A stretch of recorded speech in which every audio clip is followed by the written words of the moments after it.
예, 운명 공동체라고 얘기했는데 뭉칫돈 의혹이 계속해서 제기가 되고 있죠. 자, 김건희 여사에 대한 수사심의위원회 불기소 처분과 관련된 내용. 자, 김 여사 공화국으로 완성이 됐다. 민주당에서 이렇게 주장을 하면서 특검법을 계속해서 촘촘하게 만들어 보겠다라고 얘기를 했습니다. 자, 먼저 오늘 우원식 국회의장이 문재인 전 대통령을 예방했습니다. 그 현장 제가 화면으로 준비했습니다. 먼저 보고 이야기 나눠보시죠. 안녕하세요. 예, 어여 어서 오십시오. 잘 지내셨죠? 너무 더워서. 감사합니다. 잘 지내셨죠? 요즘 속 많이 상하셨죠? 여기 우리 수석들. 반가운 얼굴들이 많습니다. 네, 여기 안녕하세요.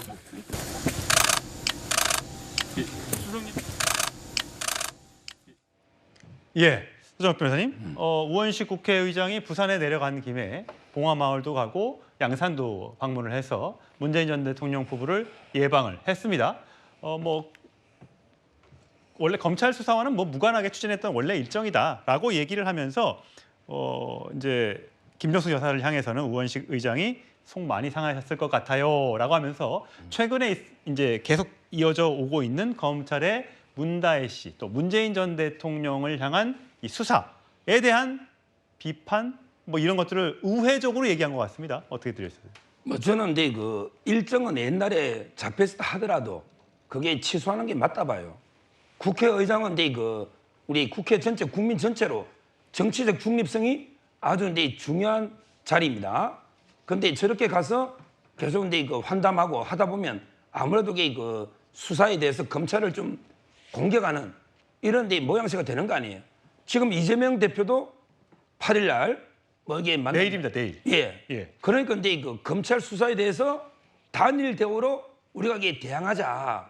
지금 이제 동병상련이죠. 예. 이재명 대표도 이제 수사 재판 받고 문재인 대통령도 이제 지금 수사 임박하니까 지금 단일 대우로 그 검찰을 공개해서 어떻게든 이렇게 돌파해 보자. 이런 의도에 저는 우원식 의장도 거기에 동참한 게 아닌가 이런 게 걱정이 돼요.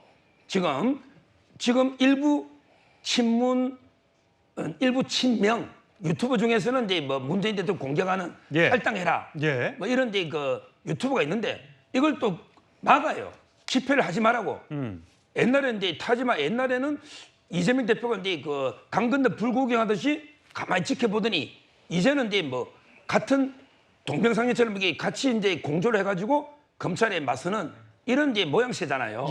따라서는 오늘의 그 우원식 의장의 방문은 예정된 걸 떠나서라도 지금 이게 취소하는 게 맞았다. 이렇게 그 평가를 합니다. 자, 내일 이재명 대표도 문재인 전 대통령을 예방한다고 하니까 그 영상과 내용도 저희가 들어오면 소개를 내일 해드리겠습니다. 자, 어쨌든 이제 문재인 전 대통령을 피의자로 보고 있고 검찰이 문재인 전 대통령의 사위가 타이 이스타젯 항공에 취업하게 된 것이 뭔가 자리를 주고 거래를 했고 그 대가로 월급을 받고 이것이 문재인 전 대통령에게 사실상의 뇌물로 갔다라고 보고 있는 게 검찰의 이제 수사 내용인 것 같습니다. 물론 아직 기소 여부나 재판은 아직 먼 얘기입니다만 여기에 대해서 친문 복심으로 불리는 윤건영 의원이 연일 이렇게 반박하고 있습니다. 들어보시죠. 전주지검이 백주 대낮에 거짓말을 하고 있습니다. 제주도 집을 사는데 뭉칫돈을 전달했다라는 건데요. 돈이 갔던 걸 사실이라고 한다 치더라도 시기가 대통령 퇴임 이후입니다. 출판사와 다혜 씨와의 사이에서 돈 거래가 오간 것만은 사실이에요. 그것만 팩트. 돈은 다혜 씨한테 문재인 전 대통령 인쇄 1억을 드린 거고요. 다혜 씨는 그 돈을 받아서 문재인 대통령에게 다시 드린 거예요. 구장님.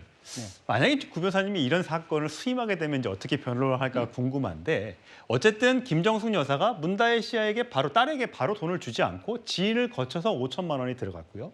그다음에 문재인 전 대통령의 책을 출판한 회사 출판사와 함께 문다혜 씨한테 2억 5천만 원이 갔는데 이거를 다시 문재인 전 대통령에게 현금으로 다시 줬다는 굳이 바로 가면 될 인세가 또 굳이 딸에 가야 될 생활비가 바로 가지 않고 이렇게 한 단계를 거쳐서 가는 거는 왜 그렇다고 보십니까? 그래서 저거에 대해서 용돈도 못 주냐 이렇게 얘기하셨는데 용돈 저렇게 복잡하게 주시는 분들 처음 봤거든요. 이런 사건을 봤을 때는 보통 자금 흐름을 끊고 세탁을 하기 위해서 저런 방식을 많이 동원을 합니다. 예를 들어서 김정숙 여사가 5천만 원을 보낸 부분에 대해서도 현금으로 보따리에 싸가지고 뭉칫돈을 보냈다 이렇게 하는데 그럼 그거에 대해서 보수단체가 시위를 하니까 은행에 가기 어려워서라고 하잖아요. 그러면 은행에 가기 어려운데 그 현금은 어디서 인출을 해왔을까? 부터가 이제 의문이 풀리지가 않아요. 그리고 문재인 대통령께서도 인터넷 뱅킹을 못 하실까? 그리고 청와대 직원이 거기에 있었잖아요. 심부름 해주는. 예. 그럼 그 사람한테 맡겨도 됐을 텐데 굳이 현금으로 보냈다. 근데 보냈을 경우에도 그 무통장 입금증 지금 인터넷에 검색해 보시면 아마 다 확인하실 텐데 밑에 대리인란이 있어요. 그래서 그 청와대 직원한테 대리인으로 해서 김정숙 본인이 보낸 걸로 처리할 수도 있었어요. 근데 굳이 지인한테 보내서 지인의 명의로 간 것은 김정숙 여사로부터 시작된 자금 흐름을 현금으로 한번 끊었다라는 생각이 들고 그렇기 때문에 이거는 제가 보기에는 설득력이 없다. 저 변명들이. 그리고 저거는 제가 보기에 그럼 이제 두 번째로 얘기를 해요. 그 지인의 이름에 무통장 입금에 김정숙이라는 이름도 같이 넣었기 때문에 전혀 그런 게 아니다라고 하는데 이거는 FIU에서 포착해가지고 이상거래로 이제 신고를 한 거거든요. 그러니까 이거는 누구라서 지금 조회를 한 게 아니라 FIU가 거래 흐름만 보고 이상하다고 통보를 했던 겁니다. 그리고 두 번째로는 이런 경우에는 제가 사건에서도 많이 봤는데 어떤 부동산이나 이런 거를 취득할 경우에 이런 걸 많이 해요. 왜냐면은 그냥 현금으로 샀을 경우에 나중에 세무당국이나 이렇게 자금 출처를 소명하라 그런 경우가 있거든요.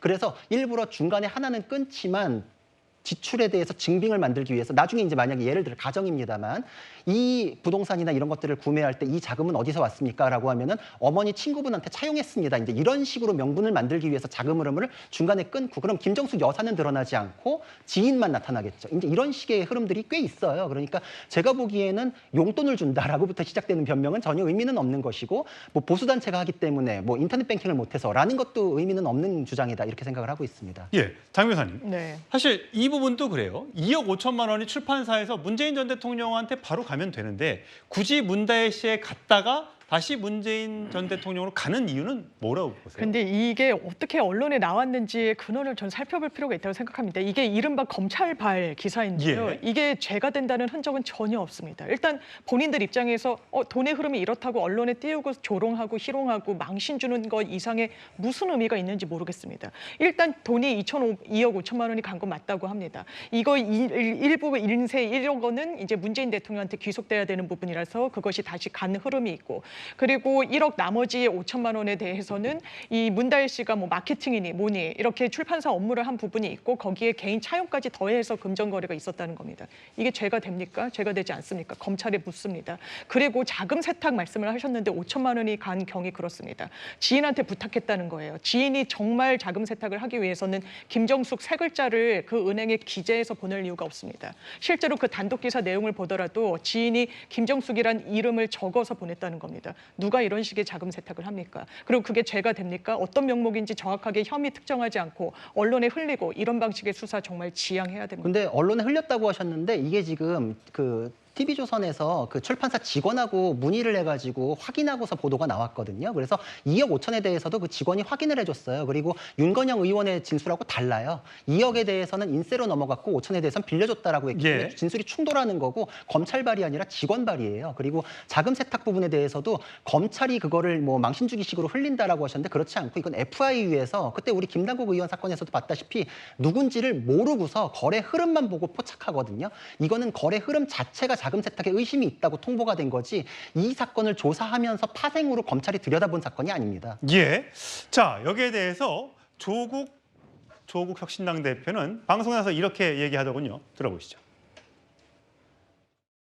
문재인 대통령이 저한테 전화해가지고 우리 서서방 좀 챙겨줘 라고 할 사람 같습니까 그분이? 그렇게 할 사람이 아니에요. 정말 참 불쾌하고 나쁜 들이다는 생각이 드는 게 왜 갑자기 이 시기에 3년 동안 수사를 하다가 지금 이러냐 이거. 제가 제 가족에게 돈 송금하는 게 범죄입니까? 아니잖아요. 만 다행인 게 지금은 그래도 이제 시민들이 한번 경험이 있어가지고 이재명 대표 재판 때 또 지금 같은 경우는 이제 문재인 대통령 수사 때 이거 다시 의심해봐야겠다라는 그런 경험을 갖게 된 것 같아서 그 점에서는 다행이라고 생각합니다. 네, 그거 다 조 대표가 흘린 피 위에 서 있는 것이다, 그게다.